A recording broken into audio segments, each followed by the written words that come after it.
Hello students. आज intermediate UP board का English का पेपर था। ये पेपर आप सभी के सामने है। जैसा कि आप सभी ने देखा कि इसका संकेतांक 316ZY है। ये 3 घंटे 15 मिनट का पेपर था। इसमें मैक्सिमम मार्क्स 100 है। 15 minutes are allotted to the candidates for reading the question papers. This question paper is divided into 4 sections: A, B, C and D. All questions from all the sections are compulsory. Marks are indicated against each questions. जैसा कि आप सभी जानते हैं कि ये paper जो था वो सेक्शन ए का पार्ट जो है वो रीडिंग कम्प्रीहेंशन का था। रीडिंग कम्प्रीहेंशन में question number 1, read the following passage carefully and answer the questions that follow. If we want success in any undertaking, we must work steadily to the end. No undertaking is attained without difficulties. Sheridan, a famous orator of England, attempted to make a speech in the parliament but failed and sat down in great discomfiture. His friend told him that he could not be an orator. He replied, "It is in me and shall come out." And he afterwards succeeded in becoming a persuasive orator of his day. The late Earl of Beaconsfield also broke down in the midst of his maiden speech in the House of Commons.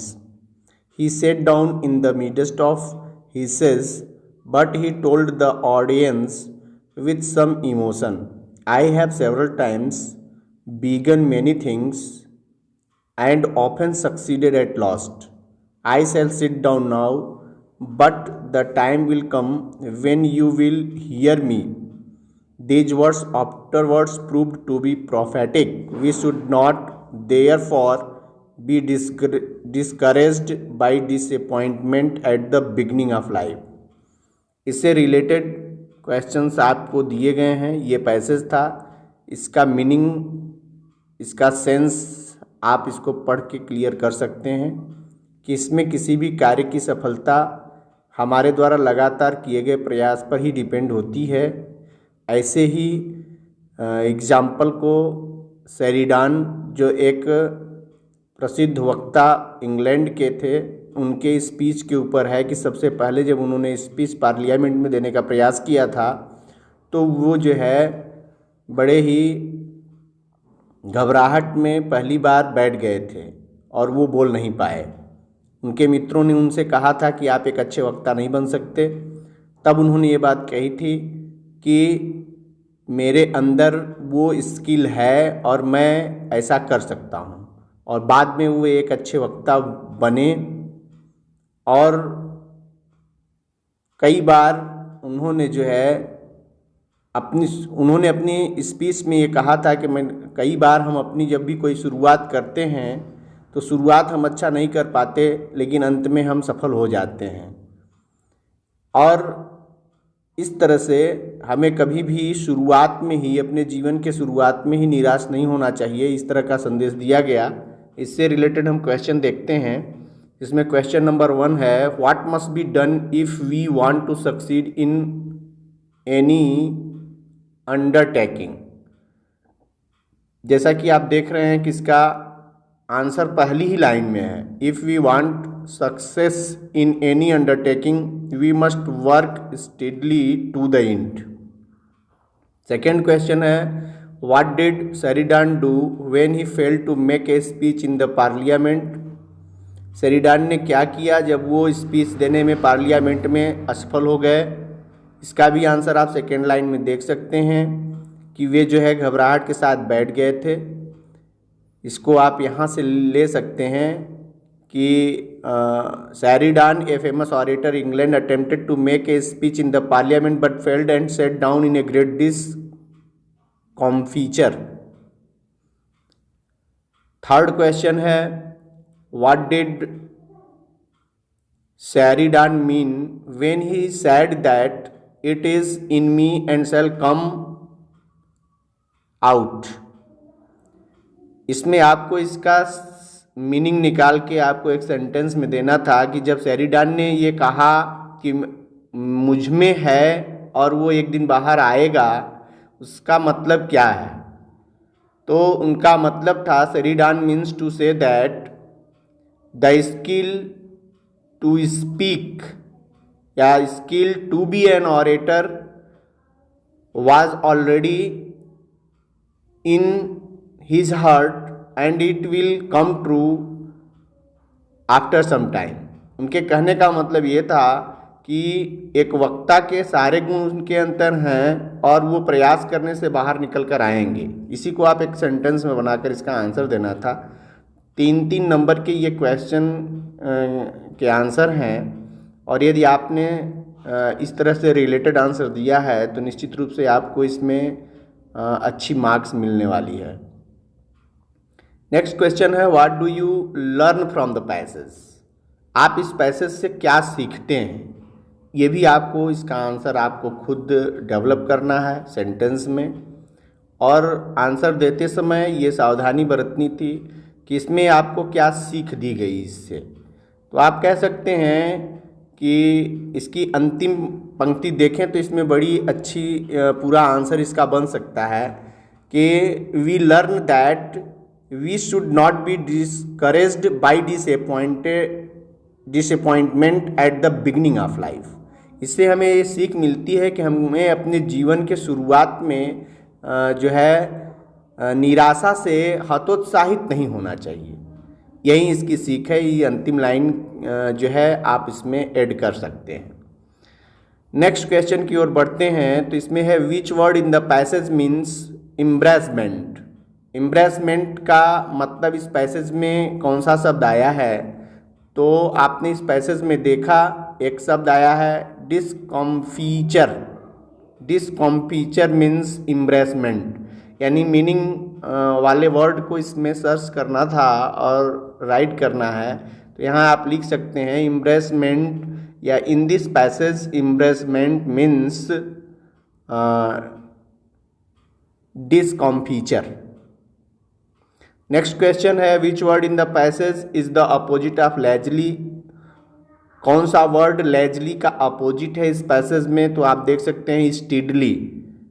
First line में ही है steadily. Steadily is the opposite of the word lazily in this passage. What do you mean by the phrase proved to be prophetic?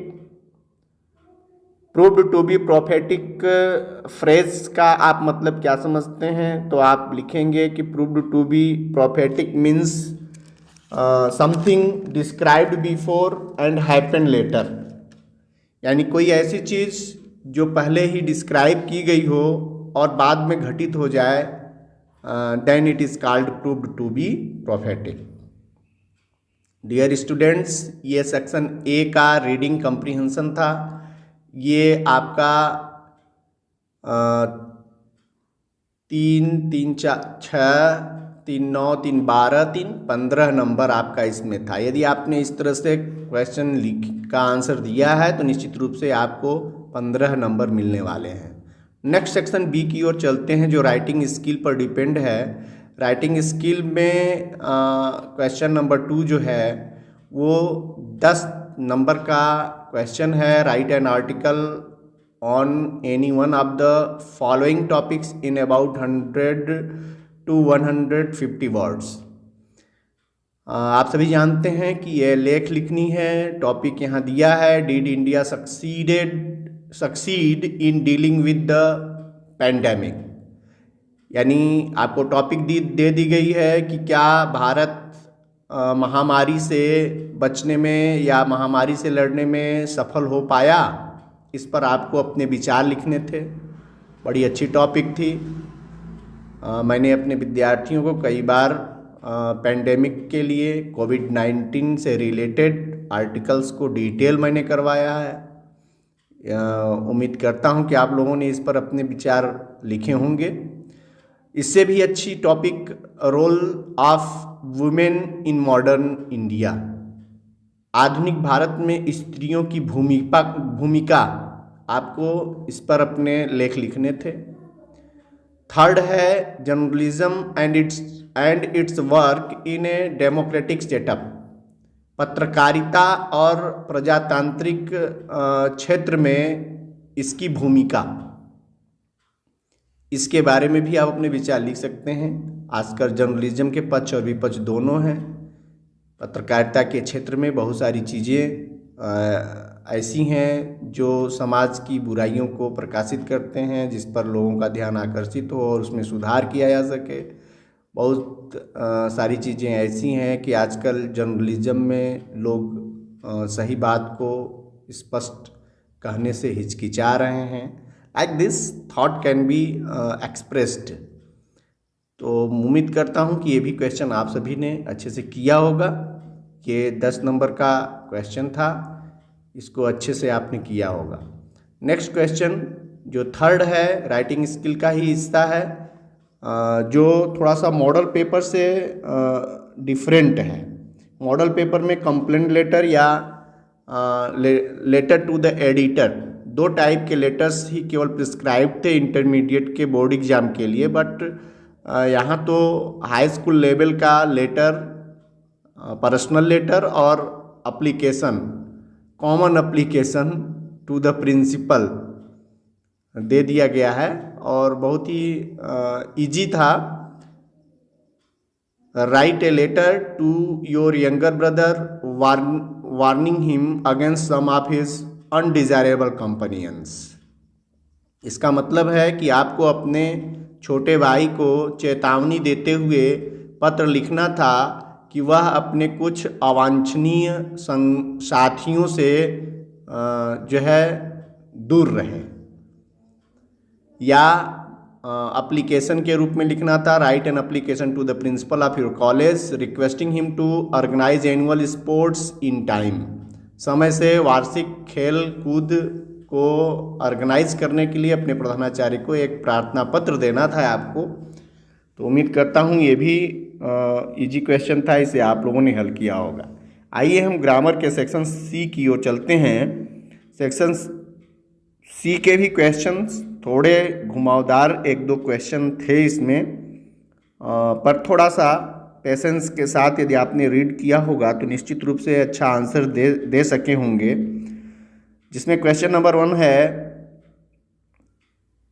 Choose the correct option to answer the following questions. नीचे के question के option दिए गए हैं, आपको उसमें choose करना था। फर्स्ट वन है, ये 1 वर्ड सब्स्टिट्यूशन का क्वेश्चन है। A selfish person who always thinks of himself is called, तो इसमें आपका आंसर होगा ईगोइस्ट। 4th ऑप्शन सही है। The phrase to hail from means, ये इडियम्स फ्रेजेस है। इसमें टू हेल फ्रॉम का मतलब होगा to come from. The synonym of derogatory means, तो डेरोगेटरी का मतलब साइनोनिम्स लिखना था, जिसमें आएगा डिफेमेटोरी। ये ऑप्शन आपका सही है, ऑप्शन नंबर 2 है। नेक्स्ट क्वेश्चन की ओर चलते हैं। डी में एक सेंटेंस दिया है जिसमें आपको एरर पार्ट को इंडिकेट करना है। डी पार्ट में है, unless you will not work hard you will not succeed. Which word part in the above sentence is an error. ऊपर के इस वाक्य में कौन सा पार्ट एरर है, जिसमें विल नॉट दिया है, अनलेस यू दिया है, वर्क हार्ड दिया है, यू विल नॉट सक्सीड। इनमें कौन सा पार्ट गलत है? तो अनलेस यू डबल नेगेटिव हो गया, विल नॉट भी दिया है, इसमें आपको हटाना होगा अनलेस, विल नॉट ही इसमें पार्ट गलत है, अनलेस यू विल नॉट नहीं होगा, डबल नेगेटिव भी है, प्लस इसमें एक पॉइंट और भी है कि विल नॉट के स्थान पर डू नॉट का प्रयोग होना चाहिए, क्योंकि कंडीशनल सेंटेंस कभी भी जो है इफ़ या अनलेस वाले जो सेंटेंस होते हैं वो कभी भी फ्यूचर इंडेफिनिट में नहीं होते, ये प्रेजेंट इंडेफिनिट टेंस में हो जाते हैं। नेक्स्ट क्वेश्चन की ओर बढ़ते हैं, अर्थात डी का जो ऑप्शन है वो फर्स्ट विल नॉट को ही आपको दिखाना होगा। ई में आएंगे तो होगा the antonym of savage is, savage means कहें तो हिंदी में इसको असभ्य, इसका एंटोनिम होगा सिविलाइज्ड यानी सभ्य। आइए नेक्स्ट क्वेश्चन की ओर चलते हैं, change any one of the following into direct narration, indirect narration. Priya said to the teacher, sir I could not do my work yesterday. Priya respectfully told the teacher that she could not do her work the previous day. Next question इसी में है, करना एक ही है लेकिन मैं दोनों का आंसर दे रहा हूं, आप मिलान कर सकते हैं। Can you tell me the way to the station, said the traveller to the old man. Means the traveller asked the old man if he could tell him the way to the station. Full stop लग जाएगा, question mark हट जाएगा। Next B को देखते हैं, combine any one of the following as directed.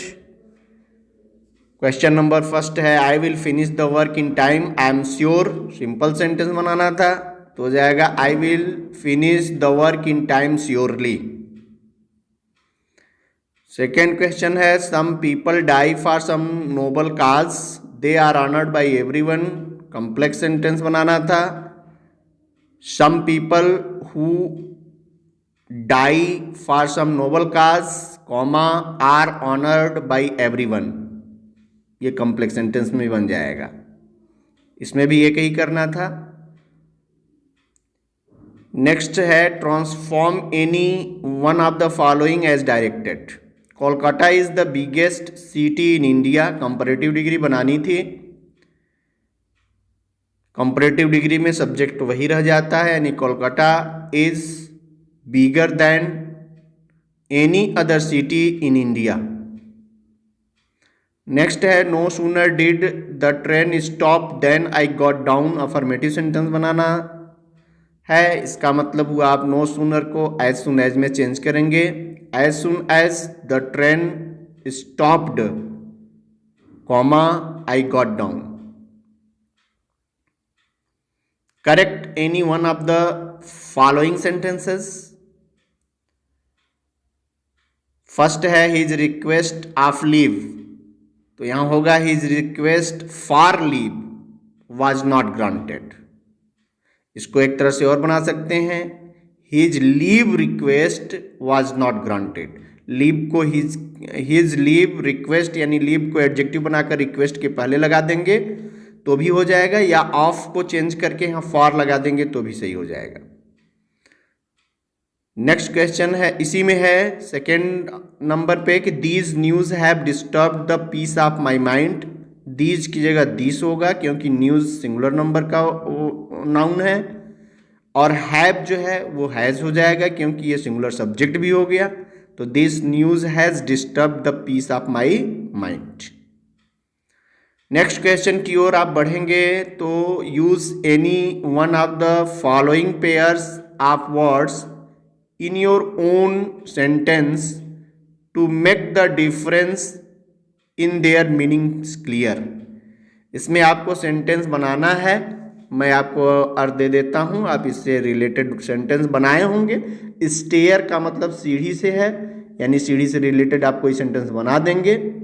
और second stair STARE इस stair का मतलब होता है घूर कर देखना या एकटक देखना। इसको आप एक सेंटेंस में बनाएंगे। डिसेंट दूसरे वाले को भी मैं बता देता हूं। तो डिसेंट यानी होता है अवरोह, उतरना, यानी जब ऊपर से नीचे की ओर चलते हैं उसे डिसेंट कहते हैं। और सेकंड है डिसेंट यानी DISSENT। तो इस डिसेंट का मतलब होता है डिसएग्री, असहमति। इसको भी आप सेंटेंस में बनाए होंगे। कुछ क्वेश्चंस मिस हो जाते हैं, उसको आप मैच कर लीजिए। नेक्स्ट क्वेश्चन ट्रांसलेशन है Hindi to English. Translate the following passage into English. इसे मैं बना रहा हूं, आप भी अपने मिलान कर सकते हैं। एक बार एक चोर घर में घुस आया। Once a thief entered the house. उसे आंगन में एक कुत्ता मिला जो बड़ा स्वामी भक्त था। He in the courtyard, comma, he saw a dog that was very faithful to his master. कुत्ते को चुप करने के लिए चोर ने गोश्त का एक टुकड़ा उसकी ओर फेंका। The thief threw a piece of meat to make the dog silent. यह देखकर कुत्ते ने चोर से कहा, seeing it dog said to the thief, comma inverted comma में, तुम चाहते हो कि मैं भौंकना बंद कर दूं। यू वांट दैट आई में स्टॉप बार्किंग, और तुम मेरे मालिक के जेवर और कपड़े चुरा ले जाओ। And you may take away the clothes and jewels of my master. Full stop. ऐसा कभी नहीं हो सकता। It can never happen. Full stop. मैं ऐसा मूर्ख नहीं हूं कि तुम्हारा फेंका हुआ गोश्त मैं खाने लगूं। I am not such a fool as began to have the meat thrown by you. तुम इसी समय यहां से बाहर निकल जाओ। Get out from here at this time या एट वंस। Full stop. क्या तुमने मुझे भी बेईमान समझ लिया है? Have you consider dishonest to me? Question mark, inverted comma बंद। इस तरह से यदि आपने किया है तो ये 5 नंबर का क्वेश्चन था। इसमें भी आपको अच्छे मार्क्स मिलने चाहिए। हैंड राइटिंग पर विशेष ध्यान देनी थी। आप अपना मूल्यांकन कर सकते हैं। अब आइए हम बढ़ते हैं सेक्शन डी की ओर, जो लिटरेचर पार्ट है। लिटरेचर पार्ट में बड़े इजी क्वेश्चंस। वैसे आप सभी को यह पेपर बहुत इजी मिला है और उम्मीद भी है कि आप सभी ने बड़े अच्छे से इसको हल भी किया होगा। तो सेक्शन डी लिटरेचर जो है उसमें क्वेश्चन नंबर 7 में है प्रोज से रिलेटेड शॉर्ट क्वेश्चंस हैं, जिसमें है answer the following questions in about 40 words each. Question number A, जिसमें और करके 2 क्वेश्चन है, इसमें से एक क्वेश्चन करना है। और बी में भी और करके 2 क्वेश्चन है, इसमें से भी एक क्वेश्चन करने हैं, जो 4-4 नंबर के हैं। बड़े सॉलिड मार्किंग है इसमें। यदि आपने अच्छे से किया होगा। और क्वेश्चन भी बहुत इजी हैं। जैसे क्वेश्चन नंबर 1 देखते हैं। ए का पहला क्वेश्चन है, what did M Hamel say about the French language. French language के बारे में एम हैमल ने क्या कहा। तो एम हैमल ने कहा था कि French is the most beautiful language in the world. It was the clearest and the most logical language. उन्होंने अपने लैंग्वेज की तारीफ करते हुए एम हैमल ने कहा था कि यह संसार की सबसे अच्छी और सबसे सुंदर भाषा है जो बड़ी तार्किक और स्पष्ट है। इस तरह से यदि आपने सेंटेंस बनाया है तो इसका आंसर सॉलिड है। और इससे भी और इजी क्वेश्चन नेक्स्ट वाला है, where is Seemapuri situated. Seemapuri कहाँ स्थित है। तो आपको पता है कि सीमापुरी जो है वो दिल्ली के पास सटा हुआ एक प्लेस है। इसका भी आंसर आपके ही उसमें जो है सॉलिड था, जो नेक्स्ट चैप्टर से, सेकेंड चैप्टर से ही रिलेटेड है। लास्ट स्प्रिंग स्टोलन चाइल्डहुड, जिसमें जो है रैग पिकर्स जो है बच्चे होते हैं जो ढूंढ रहे होते हैं अपनी जीविका के लिए, कुछ पैसे ढूंढ रहे होते हैं। तो उसी में है Seemapuri colony. Seemapuri is a place on the periphery of Delhi 8 miles away from it. यही इसका आंसर है। नेक्स्ट है, व्हाट डिड रूजवेल्ट से about the fear of death. ये देखिए डीप वाटर से रिलेटेड क्वेश्चन है। डीप वाटर चैप्टर आपने पढ़ा है। तो रूजवेल्ट ने जो है फियर ऑफ डेथ के बारे में बताया कि फियर ऑफ डेथ की मीनिंग को क्लियर करते हुए उन्होंने कहा था कि जब भी हमें डर को समझना हो तो सबसे महत्वपूर्ण डर तो ये है कि हमें डर से ही डरना चाहिए। उन्होंने ये लाइन कही है कि all we have to fear is fear itself. यानी हमें यदि किसी से डरने की ज़रूरत है तो वह है डर, यानी हमें डर से दूर रहने की ज़रूरत है। इस तरह से क्वेश्चंस बड़े इजी हैं, इसे आप और बड़े सॉलिड और एक एक दो दो सेंटेंस के हैं, आप आराम से इसको कर सकते हैं। Why did the man selling red traps resort to beginning and petty thievery. इसमें रेड ट्रैप से रिलेटेड क्वेश्चन है कि जो है वो जो सेलिंग रेड ट्रैप्स यानी जो आदमी था जो चूहेदान बेच रहा था, वो शुरुआत में भीख मांगने और जो है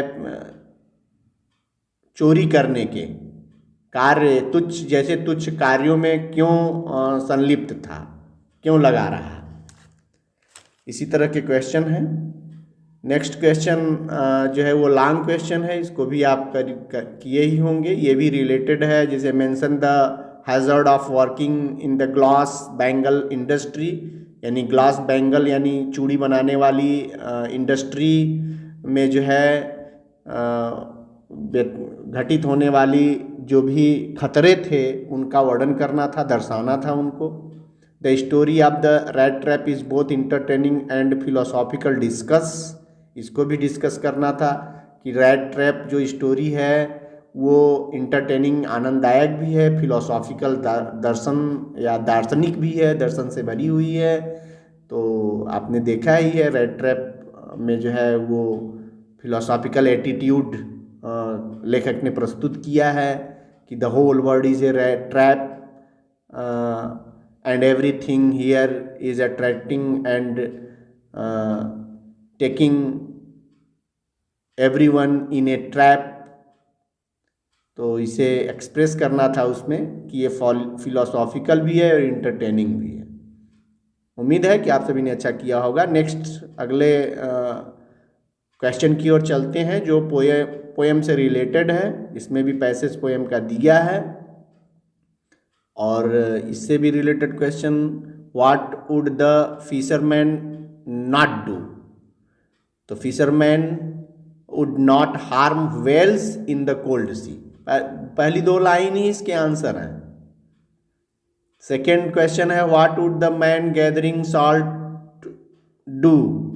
यानी जो आदमी सॉल्ट एकत्र कर रहा था वो क्या कर रहा था। तो अगली लाइन इसी में है, the man gathering salt would look at his hurt hands, अपने जो है नुकसान किए हुए हाथ को देख रहा था। नेक्स्ट क्वेश्चन है, what movement is the poet talking of, कौन से मूवमेंट की बात कर रहा है। तो the movement the poet is talking of is related to the meaning of our life, अपने जीवन से संबंधित जो भी कुछ हम करते हैं उसमें हम जो है ये देखते रहते हैं कि हमारा कहाँ नुकसान हुआ। लाइक दिस आप सभी ने इसका आंसर लिखा होगा।